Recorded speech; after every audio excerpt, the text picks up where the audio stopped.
രാജ്യത്തിന്റെ ചരിത്രത്തിൽ ഇന്ന് വരെ ആരും കാണാത്ത തരത്തിലുള്ള സാമ്പത്തിക കൊള്ളയും വ്യാജ ബിംബ നിർമ്മിതിയും കഴിഞ്ഞ കുറച്ചു കാലമായി ഇവിടെ അഹോരാത്രം നടന്നുകൊണ്ടിരിക്കുകയാണ്. നിങ്ങൾക്ക് അറിയുമോ അതിനെക്കുറിച്ച്? ഇന്ത്യയിലെ ജനങ്ങളുടെ വിയർപ്പിലും നികുതി പണത്തിലും കൈയിട്ട് വാരി അതിൽ നിന്നും ആയിരക്കണക്കിന് കോടികൾ ചെലവാക്കി നടപ്പിലാക്കിയ ഏറ്റവും വലിയ സർക്കാർ പദ്ധതി എന്തായിരുന്നു എന്ന് നിങ്ങൾ എപ്പോഴെങ്കിലും ചിന്തിച്ചു നോക്കിയിട്ടുണ്ടോ? അത് മറ്റൊന്നും ആയിരുന്നില്ല, മികച്ച വിദ്യാഭ്യാസവും വിവരവുമുള്ള ഒരു ജനപ്രതിനിധിയും രാജ്യത്തിന്റെ പ്രതിപക്ഷ നേതാവുമായിട്ടുള്ള രാഹുൽ ഗാന്ധി എന്ന മനുഷ്യനെ പപ്പു എന്ന് വിളിച്ച് പരിഹസിച്ച് ചെറുതാക്കുക. മറുവശത്ത് നരേന്ദ്രമോദിയെ മഹാത്മാഗാന്ധിയേക്കാൾ വലിയ പദവിയിൽ ഇരുത്തി ലോകത്തിന്റെ മുഴുവൻ അധീശനായ വിശ്വഗുരുവായി വാനോളം ഉയർത്തുക. ഈ കള്ളക്കളികൾക്ക് പിന്നിൽ പ്രവർത്തിച്ചവരുടെ ലക്ഷ്യം എന്തായിരുന്നു എന്ന് ഇപ്പോൾ വ്യക്തമാണ്. എന്നാൽ വൻ തുക മുടക്കി കെട്ടിപ്പടുത്ത കഥകളുടെ മറ നീക്കി ജനങ്ങൾ സത്യം തിരിച്ചറിയാൻ തുടങ്ങിയിരിക്കുകയാണ്. ഈ വ്യാജ നിർമ്മിതികളുടെ പിന്നിലെ യാഥാർത്ഥ്യം എന്താണെന്ന് നമുക്ക് കൃത്യമായിട്ട് തന്നെ പരിശോധിക്കാം. ഒരു വലിയ സാമ്രാജ്യത്തിന്റെ ഭാവി നിർണ്ണയിക്കപ്പെടുന്നത് കേവലം കുറച്ച് വാർത്താ തലക്കെട്ടുകൾ കൊണ്ടോ അത്യുജ്വലമായ സ്റ്റേജ് പ്രകടനങ്ങൾ കൊണ്ടോ ആണെന്ന് നിങ്ങൾ കരുതുന്നുണ്ടോ? തീർച്ചയായും അല്ല, അല്ലെ? എന്നാൽ കഴിഞ്ഞ ഒരു ദശാബ്ദത്തിലേറെയായി നമ്മുടെ രാജ്യം സാക്ഷ്യം വഹിച്ചുകൊണ്ടിരിക്കുന്നത് തികച്ചും വിചിത്രമായ ഒരു രാഷ്ട്രീയ നാടകത്തിനാണ്. ജനാധിപത്യ രാജ്യത്ത് ജനങ്ങളുടെ മനസ്സിലേക്ക് പ്രായോഗികമായ ആശയങ്ങൾ എത്തിക്കുക എന്നതിനേക്കാൾ ബിംബ നിർമ്മിതിക്കും കൃത്രിമ പ്രതിച്ഛായ നിർമ്മിതിക്കും ഏതെല്ലാം അളവോളം പ്രാധാന്യം കൈവരുന്നു എന്ന് നമ്മൾ വളരെ ഗൗരവത്തോടെ ചിന്തിക്കേണ്ടിയിരിക്കുന്നു. കഴിഞ്ഞ 12 വർഷത്തിലേറെയായി ഇന്ത്യയിൽ നടക്കുന്നത് ഇത് തന്നെയാണ്. രാജ്യത്തിന്റെ ആകെ ശ്രദ്ധ വെന്നിക്കൊടി പാറിച്ച ഒരു വലിയ വികസന പദ്ധതിയിലേക്ക് തിരിയുന്നത് പോലെ കഴിഞ്ഞ 12 വർഷമായി ഇവിടെ അഹോരാത്രം നടന്നുകൊണ്ടിരിക്കുന്ന ഏറ്റവും വലിയൊരു നിർമ്മാണ പദ്ധതി എന്തായിരുന്നു എന്ന് നിങ്ങൾ ചിന്തിക്കണം. അതാണ് ഞാൻ നേരത്തെ പറഞ്ഞ വിശ്വഗുരുവും പപ്പുവും. ഒരു നേതാവിനെ ജനമനസ്സിൽ അങ്ങേയറ്റം ചെറുതാക്കി കാണിക്കുകയും മറ്റൊരാളെ ലോകത്തിന്റെ മുഴുവൻ അധീശനായി പ്രതിഷ്ഠിക്കുകയും ചെയ്യുക എന്നതായിരുന്നു ആ ആസൂത്രിതമായ പദ്ധതി. അതിന് കോടികൾ അവർ മുടക്കി. രാഹുൽ ഗാന്ധി എന്ന രാഷ്ട്രീയ നേതാവിനെ പപ്പു എന്ന് വിശേഷിപ്പിച്ച് പരിഹസിച്ച് തള്ളാനും മറുവശത്ത് നരേന്ദ്രമോദിയെ ലോകത്തെ മുഴുവൻ നയിക്കുന്ന വിശ്വഗുരുവായിട്ട് വാനോളം ഉയർത്താനും രാജ്യത്ത് നടന്ന ശ്രമങ്ങൾ ചെറുതല്ല. ഇതിനായി ഉപയോഗിച്ച വൻ തന്ത്രങ്ങളും അതിനായി മുടക്കിയ സാമ്പത്തിക വിഭവങ്ങളും എത്രത്തോളമാണെന്ന് കേട്ടാൽ ഏതൊരു സാധാരണക്കാരനും അത്ഭുതപ്പെട്ടു പോകും. ആയിരക്കണക്കിന് കോടി രൂപയാണ് ഈ ഒരൊറ്റ ലക്ഷ്യത്തിനായി കഴിഞ്ഞ വർഷങ്ങളിൽ നിരന്തരം ഒഴുകിപ്പോയത്.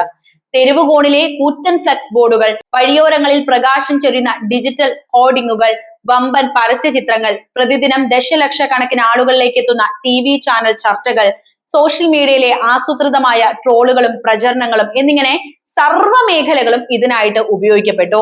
കൂറ്റൻ റാലികളും നഗരങ്ങളെ മണിക്കൂറുകളോളം നിശ്ചലമാക്കുന്ന റോഡ് ഷോകളും പ്രത്യേക പാട്ടുകളും ആകർഷകമായ പരസ്യങ്ങളും ഒക്കെയായി അങ്കത്തട്ടിൽ എണ്ണയിട്ട യന്ത്രം പോലെയാണ് പരസ്യ സംവിധാനങ്ങൾ പ്രവർത്തിച്ചത്. പൊതുജനങ്ങളുടെ നികുതി പണവും കോർപ്പറേറ്റ് കമ്പനികളുടെ ഫണ്ടുകളും ഇതിനായി യാതൊരു തടസ്സവുമില്ലാതെ ഒഴുകിയെത്തി. പക്ഷേ കാലം ഇങ്ങനെ മുന്നോട്ട് നീങ്ങവേ ഇവിടെ എന്താണ് സംഭവിച്ചത്? വൻ തുക മുടക്കി കെട്ടിപ്പടുത്ത കഥകളുടെ മറ നീക്കി യാഥാർത്ഥ്യം മെല്ലെ മെല്ലെ പുറത്തു വരാൻ തുടങ്ങി. സാങ്കേതിക വിദ്യയുടെയും ബിഗ് ഡാറ്റയുടെയും പിൻബലത്തിൽ വ്യാജമായി ഉണ്ടാക്കിയെടുത്ത പ്രതിച്ഛായകൾ ജനങ്ങൾ തന്നെ സ്വയം തിരിച്ചറിയാൻ തുടങ്ങിയ കാഴ്ചയാണ് നമ്മൾ കണ്ടത്. കാര്യങ്ങളെ ബുദ്ധിപൂർവ്വം നിരീക്ഷിക്കാനും ചോദ്യങ്ങൾ ചോദിക്കാനും ധൈര്യപ്പെടുന്ന ഒരു പുതിയ തലമുറ ഇവിടെ വളർന്നു വന്നിരിക്കുന്നു. അപ്പോഴാണ് കേവലം 45 സെക്കൻഡ് മാത്രം ദൈർഘ്യമുള്ള ഒരു ലൈവ് വീഡിയോയും അതിലെ ചില നിർണായക നിമിഷങ്ങളും പെട്ടെന്ന് ജനശ്രദ്ധ അല്ലെങ്കിൽ രാജ്യശ്രദ്ധ നേടുന്നത്. അവിടെ പറയാനുള്ളത് കേവലം 29 വാക്കുകൾ മാത്രമായിരുന്നു. എന്നാൽ ആ 29 വാക്കുകൾ പോലും തെറ്റാതെ പറയാൻ 2 വശത്തും വെച്ച കൂറ്റൻ ടെലിപ്രോംപ്റ്റുകൾ വേണമായിരുന്നു എന്ന യാഥാർത്ഥ്യം പുറത്തു വന്നപ്പോൾ ചിരിക്കണോ അതോ കരയണോ എന്ന് അറിയാത്ത അവസ്ഥയിലായി സാധാരണ ജനങ്ങൾ. തത്സമയ വാർത്താ സമ്മേളനങ്ങളിൽ അല്ലെങ്കിൽ പൊതുപ്രസംഗങ്ങളിൽ ടെലിപ്രോംപ്റ്റർ പെട്ടെന്ന് നിലച്ചു പോയപ്പോൾ വാക്കുകൾ കിട്ടാതെ അമ്പരന്ന് നിന്ന നിമിഷങ്ങളൊക്കെ ജനങ്ങൾ തത്സമയം കണ്ടതാണല്ലോ. ഇത് കേവലം ഒരു സാങ്കേതിക തകരാറല്ല, മറിച്ച് തത്സമയ ചോദ്യങ്ങളെയും ജനങ്ങളുടെ സ്വതന്ത്ര ചിന്തകളെയും നേരിടാനുള്ള ഭയത്തിന്റെ വലിയൊരു തെളിവ് തന്നെയായിരുന്നു. വിദേശ രാജ്യങ്ങളിൽ പോകുമ്പോൾ സ്വന്തം മാതൃഭാഷയായ ഹിന്ദി പ്രസംഗം പോലും ടെലിപ്രോംപ്റ്റർ നോക്കി മാത്രം വായിക്കേണ്ടി വരുന്ന അവസ്ഥ നമ്മൾ പലപ്പോഴും കണ്ടതാണ്. ഇതൊക്കെ ഉള്ളത് നമ്മുടെ പ്രധാനമന്ത്രിക്കാണ്. ബീഹാറിലെയോ മറ്റ് വടക്കേ ഇന്ത്യ സംസ്ഥാനങ്ങളിലോ എത്തുമ്പോൾ ഇംഗ്ലീഷിലുള്ള വലിയ പ്രകടനങ്ങളും വമ്പൻ വാഗ്ദാനങ്ങളും നൽകി രാഷ്ട്രീയ ഗിമിക്കുകൾ കാണിക്കാൻ യാതൊരു മടിയും അദ്ദേഹം കാണിച്ചിട്ടില്ല. എന്നാൽ ഈ കാട്ടിക്കൂട്ടലുകൾക്കിടയിൽ വിദേശ മാധ്യമ പ്രവർത്തകർ നേരിട്ട് ഇംഗ്ലീഷിൽ വളരെ ഗൗരവമുള്ള എന്തെങ്കിലും നയതന്ത്ര ചോദ്യങ്ങൾ ചോദിച്ചാലോ അപ്പോൾ കാണാം വ്യക്തമായ മറുപടികൾക്ക് പകരം ഒഴിഞ്ഞു മാറലും ഒരുതരം കൃത്രിമമായ ചിരിയും. നമ്മൾ ഇതൊക്കെ കണ്ടിട്ടുണ്ടല്ലേ? ആഴത്തിലുള്ള ചിന്തയോ രാഷ്ട്രതന്ത്രജ്ഞയോ ഇല്ലാതെ കൃത്യമായോ മറ്റാരോ എഴുതി തയ്യാറാക്കിയ സ്ക്രിപ്റ്റുകൾ മാത്രം വായിക്കുന്ന ഒരു വ്യക്തിത്വത്തിനപ്പുറം മറ്റൊന്നും അവിടെ നമുക്ക് കാണാൻ കഴിയില്ല. അതായത് ഇന്ത്യ എന്ന രാജ്യത്തിന്റെ ഒരു പരാജയം തന്നെയാണ് അങ്ങനെ മറുപടി പറയുന്ന പ്രധാനമന്ത്രി. മാധ്യമങ്ങളെ കാണുന്ന കാര്യത്തിലും വാർത്താ സമ്മേളനങ്ങൾ നടത്തുന്ന കാര്യത്തിലും കഴിഞ്ഞ ഒരു ദശാബ്ദമായി രാജ്യം കാണുന്നത് തികഞ്ഞ വിരോധാഭാസം തന്നെയാണ്. മോദിയെ കാണാൻ കിട്ടുന്നില്ല. ഒരു ജനാധിപത്യ ഭരണ സംവിധാനത്തിൽ ഭരണാധികാരി ജനങ്ങളോടും സ്വാതന്ത്ര്യമുള്ള മാധ്യമങ്ങളോടും ഉത്തരം പറയാൻ പൂർണ്ണമായും ബാധ്യസ്ഥനാണ്. നമ്മുടെ ഒരു ജനാധിപത്യ ഇന്ത്യയാണ്. എന്നാൽ അത്തരം ചോദ്യശരങ്ങളെ നേരിടാൻ ഭയമുള്ളത് കൊണ്ട് വാർത്താ സമ്മേളനങ്ങൾ പൂർണ്ണമായും ഒഴിവാക്കപ്പെട്ടു. പിന്നെയുള്ളത് ഒരു മൻ കി ബാത്ത് ആണ്. കൃത്യമായ ചോദ്യങ്ങൾക്ക് മറുപടിയില്ല. ജനകീയ പ്രശ്നങ്ങളിൽ നേരിട്ട് ഉത്തരവാദിത്തം ഏറ്റെടുക്കാൻ തയ്യാറുമല്ല. എന്നാൽ ക്യാമറകൾ കണ്ടാൽ പിന്നെ മറ്റൊന്നും ഓർമ്മയുണ്ടാകില്ല. മേക്കപ്പും പല വിധത്തിലുള്ള ഗെറ്റപ്പുകളും വൈവിധ്യമാർന്ന വസ്ത്രധാരണവും പ്രത്യേക ഫോട്ടോഷൂട്ടുകളും ഓരോ നിമിഷവും ആഘോഷമാകുന്ന ഇവന്റുകളും വമ്പൻ പ്രചരണങ്ങളും അഴിച്ചുവിടാനും യാതൊരു കുറവും ഉണ്ടായിട്ടില്ല. അതിനൊക്കെ ലക്ഷങ്ങളും കോടികളും ചെലവഴിക്കാനും മറന്നില്ല. തീരെ ചെറിയൊരു വികസന പദ്ധതി നടപ്പിലാക്കിയാൽ പോലും അതിന് നൽകുന്ന ജനകീയ പ്രചാരം ആകാശത്തോളം ഉയരത്തിലാണ്. ഒരേ പദ്ധതി തന്നെ പല ഘട്ടങ്ങളായി എത്രയോ തവണ ഉദ്ഘാടനം ചെയ്യപ്പെട്ടിരിക്കുന്നു. അതിനായി കോടിക്കണക്കിന് രൂപയുടെ പരസ്യങ്ങൾ പത്രങ്ങളിലും ചാനലുകളിലും നൽകി മാസങ്ങളോളം വലിയ ആഘോഷങ്ങളും തുടരും.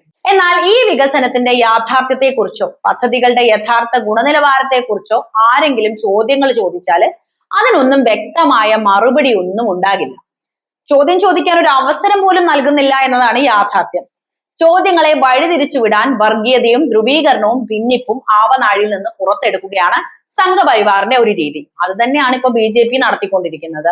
ഒരു കാലത്ത് ചരിത്രപരമായ നീക്കം എന്ന് വിശേഷിപ്പിക്കപ്പെടുകയും രാജ്യമൊട്ടാകെ ആഘോഷിക്കപ്പെടുകയും ചെയ്ത സാമ്പത്തിക നയത്തെക്കുറിച്ച് ഇന്ന് ഓർമ്മിപ്പിക്കാൻ പോലും ഭരണാധികാരികൾക്ക് വലിയ ഭയമാണ്. നമുക്കറിയാവുന്നതാണല്ലോ 2016 ഉണ്ടായ നോട്ട് നിരോധനം. കള്ളപ്പണം ഇല്ലാതാക്കാനും ഭീകരവാദം അവസാനിപ്പിക്കാനും എന്ന പേരിൽ രാജ്യത്തെ സാധാരണക്കാരായ ജനങ്ങളെ കിലോമീറ്ററുകളോളം ATMകൾക്ക് മുന്നിൽ ക്യൂവിൽ നിർത്തിയ ആ തീരുമാനം വലിയ പരാജയമായിരുന്നു എന്ന് കാലം തെളിയിച്ചു.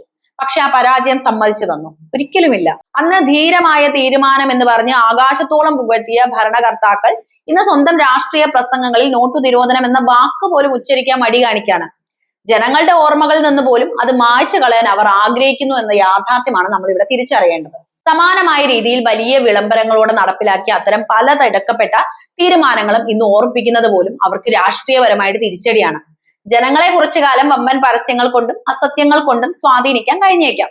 അക്ഷരങ്ങൾ കൂട്ടി വായിക്കാൻ അറിയാത്തവരും ചിന്തിക്കാൻ മടിയുള്ളവരും അത് അതേപടി വിശ്വസിക്കാനുള്ള സാധ്യതയുമുണ്ട്. എന്നാൽ അത്തരം വില കുറഞ്ഞ തന്ത്രങ്ങൾക്ക് വളരെ ചെറിയൊരു കാലാവധി മാത്രമേ ഉള്ളൂ എന്ന് നിങ്ങൾ മനസ്സിലാക്കണമായിരുന്നു. സത്യത്തെ ശാശ്വതമായി മറച്ചുവെക്കാൻ ഒരു വലിയ പ്രചരണ സംവിധാനത്തിന് പോലും സാധിക്കില്ല. PR വർക്കുകളും കൊണ്ട് മാത്രം ഇനി രക്ഷയില്ല എന്ന യാഥാർത്ഥ്യം തിരിച്ചറിയണം. കാരണം പണം കൊടുത്തു വാങ്ങുന്ന വമ്പൻ പരസ്യങ്ങൾക്കും ആസൂത്രിത പ്രചാരണങ്ങൾക്കും കൃത്യമായ ഒരു കാലാവധി ഉണ്ട്. കാലാവധി കഴിഞ്ഞാൽ അതെല്ലാം താനെ ഇല്ലാതാകും. എന്നാൽ വഞ്ചിക്കപ്പെട്ട ജനങ്ങളുടെ വിധിക്കും അവരുടെ അവകാശ ബോധത്തിനും യാതൊരു കാലാവധിയും ഇല്ല എന്നും നിങ്ങൾ മനസ്സിലാക്കണം. ജനങ്ങൾ കാര്യങ്ങൾ കൃത്യമായി തിരിച്ചറിയുമ്പോൾ വ്യാജമായി ഉണ്ടാക്കിയെടുത്ത പ്രതിച്ഛായകൾ തകർന്നടിയുമ്പോൾ ഉണ്ടാകുന്ന രാഷ്ട്രീയ മാറ്റങ്ങൾ വളരെ വലുതായിരിക്കും. ചരിത്രം നമ്മെ വീണ്ടും വീണ്ടും പഠിപ്പിക്കുന്നത് അത് തന്നെയാണ്. ഇനിയെങ്കിലും പരസ്യങ്ങളുടെ പളവളപ്പിൽ വീഴാതെ ചോദ്യങ്ങൾ ചോദിച്ചും വസ്തുതകൾ തിരഞ്ഞും ജനാധിപത്യത്തെ കൂടുതൽ ശക്തമാക്കാൻ നാം ഓരോരുത്തരും തയ്യാറാകേണ്ടതുണ്ട്. മോദിജിയോട് തന്നെയാണ് പറയാനുള്ളത്. ജനാധിപത്യ ഇന്ത്യയാണ്. നിങ്ങൾ ഞങ്ങളുടെ പ്രധാനമന്ത്രിയാണ്. നിങ്ങൾ വാ തുറക്കണം, നിങ്ങൾ സംസാരിക്കണം, നിങ്ങൾ ജനങ്ങളോട് സംവേദിക്കണം. ഇപ്പോൾ പൂക്കി പ്രധാനമന്ത്രിയാകും പോലെയല്ല, ജനങ്ങളോട് നിങ്ങൾ സംസാരിക്കണം. ഞങ്ങൾക്ക് പല ചോദ്യങ്ങളും നിങ്ങളോട് ചോദിക്കാനുണ്ട്. മാധ്യമങ്ങളോട് നിങ്ങൾ സംസാരിക്കണം. ജനങ്ങളുടെ ശബ്ദമാണ് മാധ്യമങ്ങൾ നിങ്ങളിലേക്ക് എത്തിക്കുന്നത്. അതിനുത്തരം കേൾക്കാൻ ഇന്ത്യ മുഴുവൻ കാത്തിരിക്കുകയാണ്. ഇനിയെങ്കിലും ഒന്ന് വാ തുറക്കണം. രാഹുൽ ഗാന്ധിയെ പപ്പുവാക്കിയത് കൊണ്ട് മാത്രം നിങ്ങൾക്ക് രക്ഷയില്ലല്ലോ. നിങ്ങൾ ഈ ജനങ്ങളോടാണ് സംസാരിക്കേണ്ടത്. അപ്പോൾ എന്താണ് നിങ്ങൾക്ക് ഇതിനെക്കുറിച്ച് പറയാനുള്ളത്? നിങ്ങളുടെ വിലയേറിയ അഭിപ്രായം എന്ത് തന്നെയായാലും കമന്റ് ബോക്സിൽ എഴുതുമല്ലോ. മറ്റൊരു വീഡിയോയുമായി വീണ്ടും കാണാം. നന്ദി.